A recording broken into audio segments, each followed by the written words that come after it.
네, 굿모닝 OBS 함께하고 있습니다. 여러분의 상식이 쑥쑥 올라가는 시간입니다. 알고 나면 사사건건 유리해지는 법률 상식. 전설의 사사건건. 지난 주말 청룡 영화제 무대에선 배우 정우성 씨가 자신의 혼외자를 가리켜서 아버지로서의 책임을 끝까지 다할 것이라고 말했는데요. 그래서 준비했습니다. 혼외자 양육기 문제와 향후 법적 책임 어떻게 되는 걸까요? 오늘 전선의 변호사 아주 기다렸습니다. 제가 너무 궁금한 게 많았거든요. 네, 전선의 변호사님 나오셨습니다. 안녕하십니까? 안녕하세요. 반갑습니다. 네. 아 진짜 이런 이슈. 장안의 화제예요. 장안의 화제. 왜냐하면 지난주에는 우리 둘이 얘기했거든요. 그러니까 알 수가 없지. 마이크에서 얘기하진 않았지만. 맞아요. 궁금하긴 했습니다. 그래요. 어제 그 지난주는 눈 소식과 버금가는 아주 핫한 소식이 바로 이 정우성 씨의 이 혼외자 문제였는데. 네. 아니 뭐 지금 본격적으로 뭐 얘기를 들어갈까요? 질문 들어갈까요? 예. 여튼 뭐 정우성 씨가 그 모델 문가비 씨가 낳은 아들이 내 아들이요 이렇게 확인을 한 거잖아요. 예. 그렇다면 이 아이는 정우성 씨 호적에 올라갈 수 있는 겁니까? 이 반은 맞고 반은 틀린 게 어. 호적이라는 말 자체가 없어졌습니다. 아. 예, 그 원래 호주제가 한국 사회의 오랜 관습이었는데 예. 여성이 남성의 호적을 따라다니게 됐잖아요. 예. 근데 헌법재판소에서 2005년에 양성평등 위반으로 헌법 불합치 결정을 내리고 폐지가 돼서 2008년부터는 호적이라는 말이 없어지고 대신 저희가 이제 가족 관계 증명서라고 떼잖아요. 맞아요, 예. 맞아요. 예, 그래서 가족 관계 등록부가 사용이 돼서 예. 쉽게 말하자면 본인이 혼외자인지도 알 수가 없고 가족관계 등록부 상으로는 네, 네. 또 뭐 재혼인지 이런 여부도 알 수 없고 이 부모의 이혼 여부도 알 수 없고 이제 좀 개인의 인권을 보호하는 방향으로 완전히 개편이 됐습니다. 네. 그래서 유전적으로 정우성 씨가 내 자녀다. 라고 인정하는 것이 법적인 관계를 바로 성립하는 것은 아닌데요. 이렇게 친부랑 친자 간의 관계가 있으려면 인지라는 과정이 필요한데 예. 정우성 씨가 법적인 인지 과정을 거친지 여부는 아직 불분명합니다. 그러나 부모의 결혼과는 관계없이 부가 친자로 인지해서 자녀가 원하면 가족관계 등록부에 올라가고 당연히 양육비도 책임을 지게 되면 친자여서 상속권을 갖게 되고 현재는 자녀가 한 명이기 때문에 단독 상속권자가 됩니다. 네. 예. 네.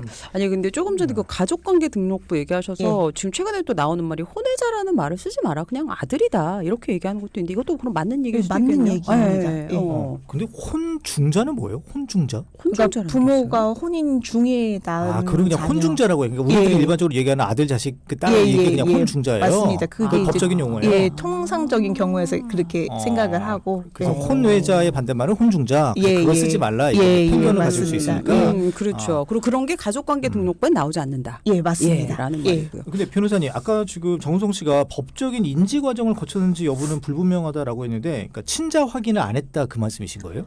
유전적으로 친자 확인을 해도 내 자녀다라고 이제 이미 인지해서 자기가 올릴 수도 있고 가족관계 등록부에 아니면 올리지 않게 되면은 뭐 친자라고 주장하는 쪽에서 소송을 걸어서 이제 친자 관계가 성립한다 인지 청구에 소홀하는 것을 할 수 있습니다. 그래서 예. 아버지가 부인한다면 소송을 걸어서 보통 그 소송 내에서 유전자 검사를 하게 되거든요.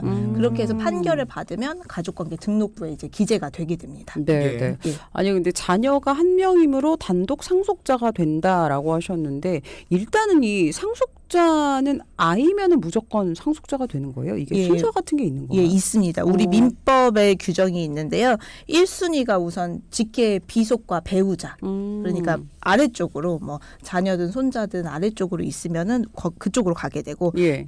1순위가 없을 때는 2순위 직계 존속이거든요. 그러니까 부모 또는 조부모가 되고 예. 그리고 직계 비속과 존속이 없을 때는 배우자가 있으면 배우자가 단독 상속을 하게 되고요. 예. 그리고 3순위가 형제자매, 4순위가 사촌 이내에 가까운 혈족이 되는데 선순위에서 상속을 포기하게 되면 상속은 후순위로 넘어가게 됩니다. 그렇군요. 그래서 그 상속이 빚도 상속되는 거여서 저희가 맞아요. 가끔 기사 보면 뭐 1, 2순위에서 상속 포기를 했는데 빚이 뭐 3순위, 4순위로 넘어갔다 이런 기사들을 보게 되잖아요. 되잖아요.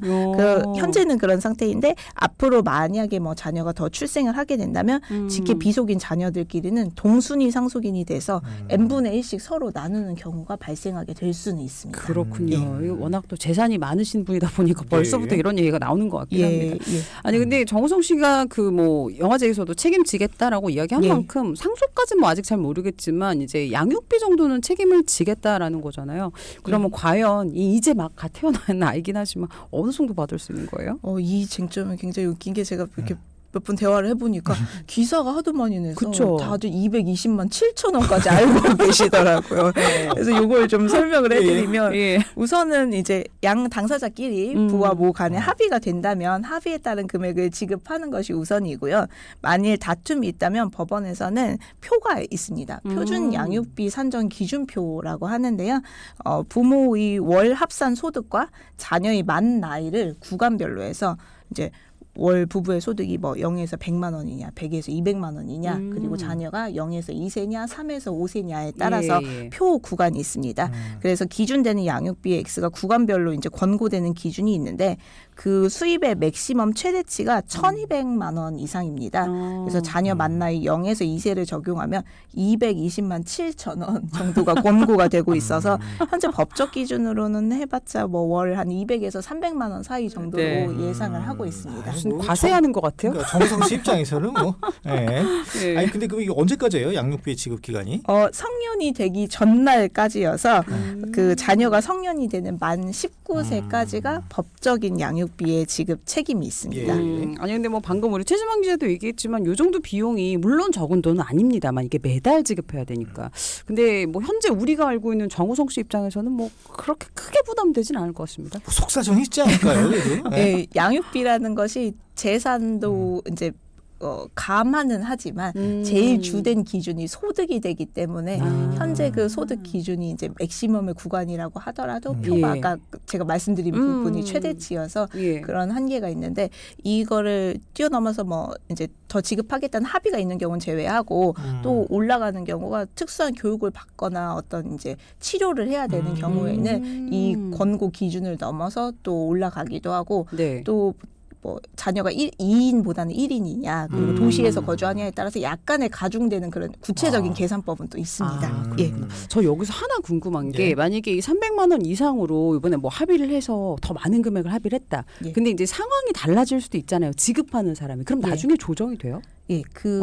임의로 해서 뭐 두 분 사이에 조정이 되면 조정이 되는 거고 안 돼도 양육비는 한번 정해서 이제 끝까지 가야 되지만 만약에 중간에 경제적 사정의 변동이 뭐 늘어날 수도 있고 줄어들 수도 있고 월소득이 현저한 변화가 있는 경우에는 양육비 변경 신청이라는 제도를 활용을 할 수 있습니다. 그래서 재판부에서 그 현재의 소득이나 뭐 자산 기준 이런 부분들을 종합적으로 고려를 해서 더 내리거나 올리거나 조정을 할 수 있도록 되어 있습니다.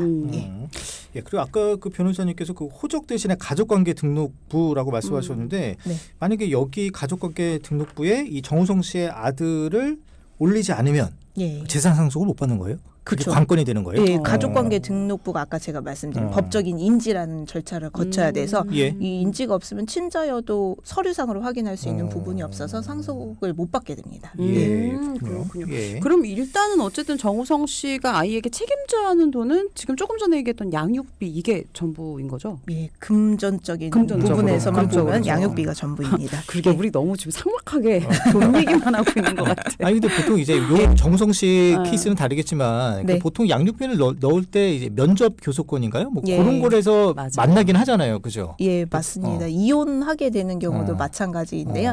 이제 비양육자 쪽에서는 면접 교섭할 수 있는 권리가 있고 또 양육비에 대한 지급 의무가 있는데 두 관계가 대가 관계는 아닙니다. 아무래도 뭐 이제 면접 교섭권은 비양육자의 권리니까 본인이 행사하지 않으면 그냥 거기에 대한 페널티는 없습니다. 근데 양육비는 지급 의무이기 때문에 미지급하면 거기에 대한 법적인 페널티가 있고요. 또 항상 설명드리는 부분이 두 관계가 대가 관계가 아니어서 본인이 스스로 면접 교섭은 하지 않는다고 하더라도 양육비는 꼭 지급해야 되는 부분입니다. 예. 요거 좀 다른 얘기긴 한데 뭐 정우성 씨가 그러지는 않을 거라고 하지만 이게 예. 돈만 주고 안 만나는 거면 되게 지탄을 받겠네요. 국민적인 지탄을. 예, 지탄을 받을 수 있는데 아까 말씀드렸다시피 그렇지. 그 부분은 저쪽에 개인의 선택, 예. 도의적인 부분이기 때문에 예. 그러니까 우리 이거를 정우성 씨라고 하지 말고 이제 그냥 넓게 아, 그럴까요? 보편적인 네. 상황으로 우리가 예, 이제 예. 대입을 한다면 예. 이렇게 사실 혼외자 문제가 전혀 없는 케이스는 아니잖아요. 근데 뭐 양육비나 상속을 두고 다투는 경우들도 추후에 많이 생길 것 같긴 합니다. 굉장히 예. 많이 있습니다. 예, 예. 뭐 자녀가 성인이 되고 나서 본인이 인지 청구를 하는 경우도 있고 뭐 과거 양육비 소송 청구 소송을 하게 되는 경우도 있고 몇십 년 동안 그냥 따로 살다가 이렇게 되는 경우도 있고 굉장히 많이 있는데요. 어쨌든 아까 말씀드렸다시피 이런 부분이 임의로 인지가 이루어지지 않으면 네. 소송을 해서 유전자 검사를 통해서 밝혀내게 되고요. 예. 이런 내용을 전혀 모르고 몇십 년 동안 살다가 소장을 받고 나서 알게 되는 경우도 정말 많이 있고 이 인지가 되게 되면 상속이라든지 아까 말씀드린 뭐 미지급된 과거 양육비라든지 이런 부차적인 문제가 발생을 같이 하게 됩니다. 그럼 양육비 같은 경우는 만약에 성인이 돼서 그걸 알았다. 그럼 양육비를 소급 적용해서 다 받아요? 다 받지는 않고 시효 10년 이내에서는 청구는 할 수 있습니다. 예, 예, 예. 그 시점에서 그 전으로 10년 예, 예, 이렇게 예. 아니 근데 그렇군요. 그 변호사님 이런 그 정우성 씨 사건 같은 게 많다라고 하셨는데 네. 사실 되게 좀 이례적이지 않아요? 그러니까 뭐 한간에 좀 떠도는 거에 의하면 네. 뭐 정우성 씨처럼 이게 부자가 아니면 과연 그렇겠냐 뭐 이런 얘기도 있고. 근데 예전에도 저희가 얼마 전에 하고 있는 소송도 있는데 인지청구소를 저희가 제기한 소송이 있거든요. 예. 이게 집안의 반대 때문에 결혼을 반대하고 이러신 경우가 예전에도 있어서 몇십 년 전에도 이런 동일한 류의 사건들이 그래요? 굉장히 많이 있어 왔습니다. 사실 저는 주변에 한 분 있으세요. 전혀 몰랐다가 그렇죠. 예, 그 꽤 오래된 일이긴 한데 한 10년 전인데 예. 이미 한 그 남자분이 나이가 한 30대 후반 정도 됐는데 안 거예요. 그런 경우가 있긴 있더라고요. 저도 주변에 딱 한 건 있긴 했습니다. 예. 근데 이게 진짜 네. 그분이 근데 결혼을 앞두고 계셨거든요. 이게 정말 쉽지 않은 문제인 것 같아요. 근데 이게 친자 확인이 되면 무조건 양육비에 대한 의무가 생기는 거죠. 예, 맞습니다. 예. 그러니까 몰랐던 자식이 생기는 경우가 있긴 있더라고요. 예. 이게 방송 중이어가지고 자세하게 얘기하기가 일단은 예, 그렇습니다. 조심스러워요. 예. 그럼 일단은 지금 당장 출생 신고는 어떻게 해야 되는 거예요? 엄마 쪽에서 일방적으로 출생 신고를 엄마 밑으로 할 수 있고요. 예. 부쪽에서도 이제 친자로 인지하거나 아까 말씀드린 소송에서 인지청구소에서 승소하면 아버지의 가족관계 증명서에서도 자녀를 올라갈 수 있습니다. 쉽게 말해서 인지되고 나서 이제 엄마의 가족관계 증명서를 떼면 엄마와 자녀, 아빠 거를 떼면 아빠와 자녀, 그리고 자녀의 가족관계 증명서를 떼면 부모가 표기가 되고 그 부모가 예를 들어서 이혼을 한 경우라도 뭐 나타나지가 않고 예. 그 자녀 입장에서는 친부 친모가 이렇게 표기가 돼서 뭐 아까 말씀드린 혼외자인지 아닌지 이런 부분도 전혀 알 수가 없게 됩니다. 예. 예. 그러면 이제 이런 혼외자라는 표현을 쓸게요. 예, 네, 많이 쓰고 예. 있으니까 오늘은 예. 예, 그 혼외자의 어떤 그 성, 그러니까 누구의 성을 따라야 되느냐 이것도 좀 관심거리잖아요. 예. 근데 뭐 엄마 성 요즘 많이 따라오고 있어서 예. 왜 꼭 아빠를 따를 필요는 없을 것 같은데 어떤가요? 예, 엄마 성을 해당 케이스에서는 따를 수도 있습니다. 예, 일단은 우리나라는 그래도 기본적으로는 부성 우선주의를 채택을 하고 있어서 예. 현행 민법 제781조 1항에 자는 부의 성과 본을 따른다라고 원칙을 규정을 하고 있고요. 예. 다만 부모가 혼인 신고를 할 때 모친의 성과 본을 따르기로 한 경우를 예외로 정하고 있습니다. 다만 혼인 외의 출생자의 경우에는 인지가 되기 전까지는 어머니의 성을 따를 수 있고 인지 후에는 부의 성과 본을 따르는 것이 원칙이기는 하지만 지금까지 써온 성이 있기 때문에 부모가 협의를 하거나 법원의 허가를 받아서 종전의 성을 계속 사용을 할 수도 있습니다. 네. 여기서 하나 궁금한 건 혹시 엄마의 성을 따르더라도 아까 그 법적 인지에는 영향이 없는 거죠? 예, 뭐 관계 전혀 없습니다. 상관없는 예, 거죠. 이게 맞습니다. 혹시 뭐 그 외에 다른 법적인 문제들 좀 살펴봐야 할 것들이 있을까요? 아까 말씀드린 면접 교섭 부분인데요. 예, 그 부분에 대해서 어쨌든 향후 자녀에 대해서 비양육자가 면접 교섭을 행사할 수 있게 되고요. 있는데요. 해당 경우는 양육권은 다툼 없이 어머니 쪽에서 행사할 것으로 보이지만 어떤 경우에는 양육권을 둘러싸고 내가 더 양육에 적합하다라고 맞아요. 그 법적인 다툼이 생기는 경우도 종종 있게 됩니다. 네, 네. 예. 그럼 요거 조금 마무리할 겸 이 정우성 씨가 쏘아올린 이 가족관계의 변화. 예. 예, 좀 되게 클 것 같아요. 우리 그냥 일반인 사람들이 했으면 그냥 묻혀버릴 수도 있었을 예. 텐데 정우성 씨였기 때문에 이게 화제가 된 거 아니겠습니까? 예. 좀 한번 좀 정리를 해주시죠. 예. 그 제가 보니까 BBC에서도 이게 기사가 됐더라고요. 이 해당 케이스 때문에 예. 이런 부분에 그 논의가 월드스타니까. 커졌다 한국에서 예. 이런 부분이 논의가 됐는데 맞아요. 한국의 이런 약간 사회에 대해서 나왔었죠, 기사가. 맞습니다. 맞아요. 가족 사회에 그래서, 대해서. 그걸 예. 좀 봤는데 예. 어쨌든 뭐 아이에 대한 의무와 권리를 양쪽에서 의무들을 다 하고 여기에 대해서 저희가 호적에서 가족관계 등록부로 개편된 저는 취지와 의의가 있다고 생각하거든요. 사실 중간에 혼인관계를 유지하다가 이혼하시게 되는 분들도 가장 걱정하시는 게 예. 제가 뭐 이혼을 하게 되면 자녀의 가족관계 등록부에 혹시 학교 같은 서류에 뭔가 이런 부분이 장애가 되는지를 굉장히 많이 걱정을 하세요. 근데 예. 그거를 배제하기 위해서 제도가 2008년에 이미 개편이 된 만큼 예. 어쨌든 자녀들에 대해서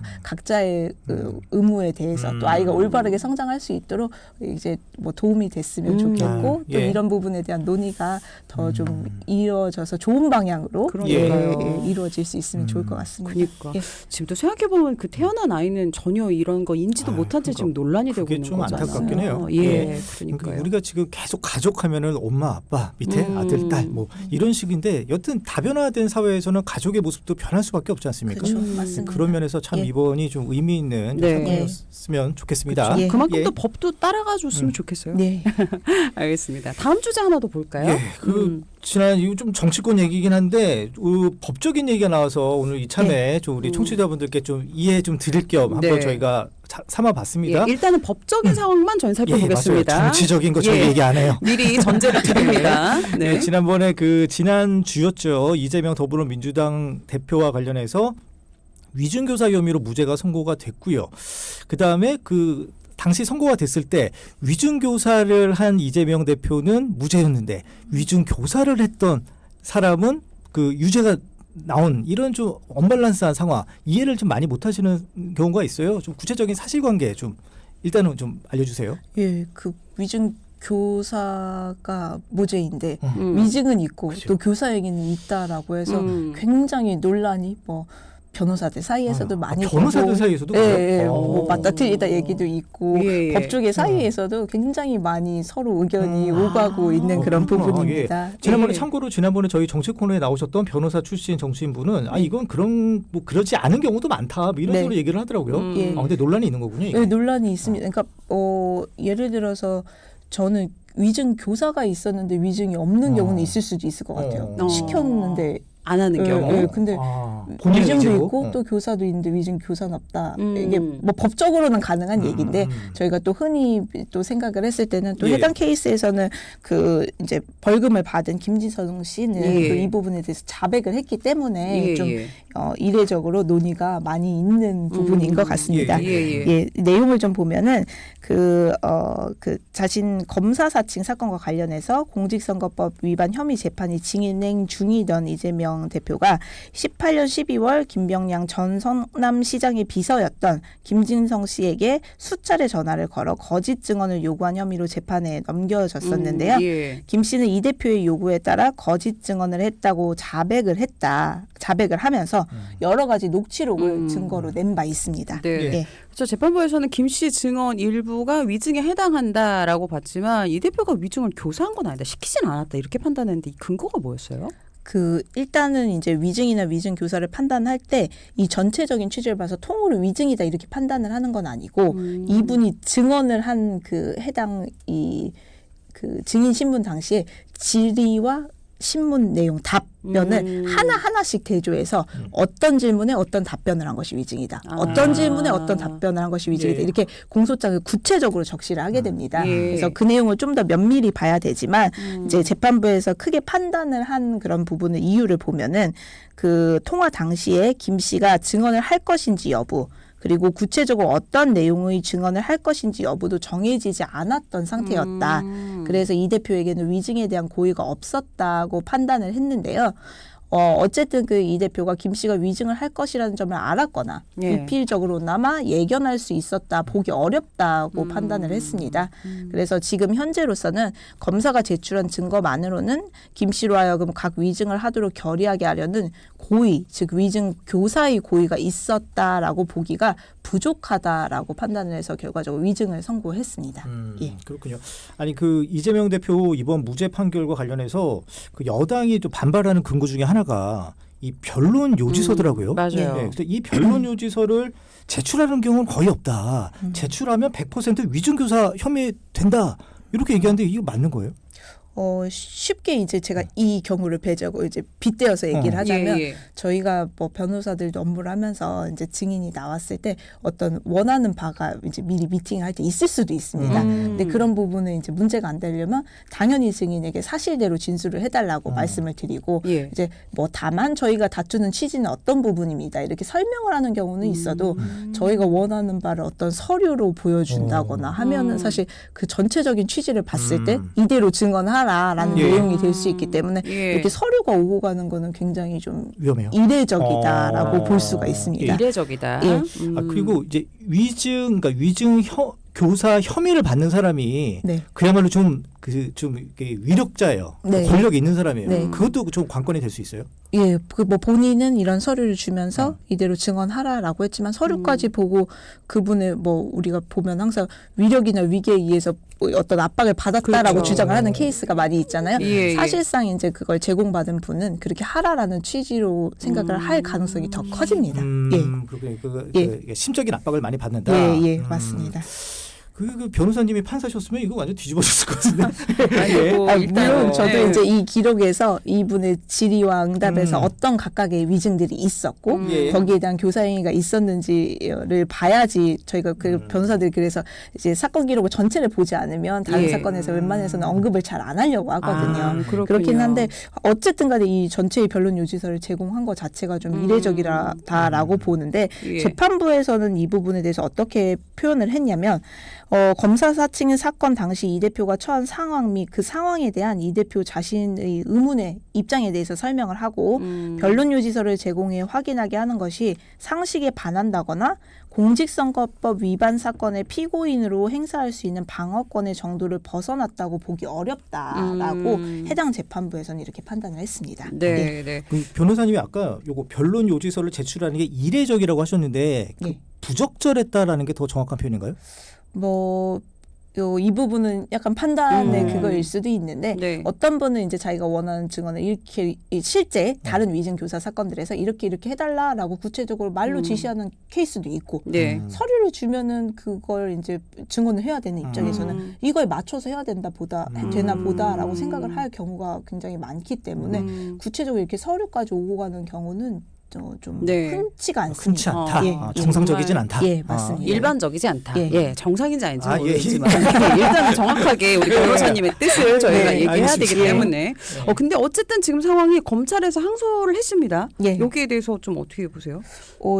당연히 이 사건은 항소까지는 어느 쪽에서도 갈 수밖에 좀 없는 중대돼요. 사건이고요. 예, 예. 아마 대법원까지 갈 밖에 없지 않나 싶습니다. 예, 예. 어쨌든 검찰은 이날 판결에 대해서 항소하기로 했는데요. 서울중앙지검에서는 판결문을 면밀히 검토해 항소를 하고 항소심에서 유죄 입증에 최선을 다하겠다라고 밝히면서 김진성이 이재명의 부탁으로 허위 증언을 했다고 자백을 했고 재판부가 김진성의 유죄를 인정하면서도 이재명에게는 위증교사의 범위가 없다고 봐서 무죄를 선고한 것이 법리와 증거관계에 비추어 납득하기 어렵다라고 입장을 밝혔습니다. 네. 아까 말씀드렸다시피 법조계 내부에서도 통화 이후 김 씨가 변론 유지서를 받았고 진술서, 증인신문 사항 등도 오고 갔다라고 하는 부분이 있는데 통화 내용만으로 과연 이를 한정해 볼 수 있는지 자체에 대해서 여러 가지 논란이 좀 있는 상태입니다. 네. 그럼 끝으로 하나만 더 질문드리면 그럼 네. 2심에서 뒤집어질 가능성이 많다고 보세요?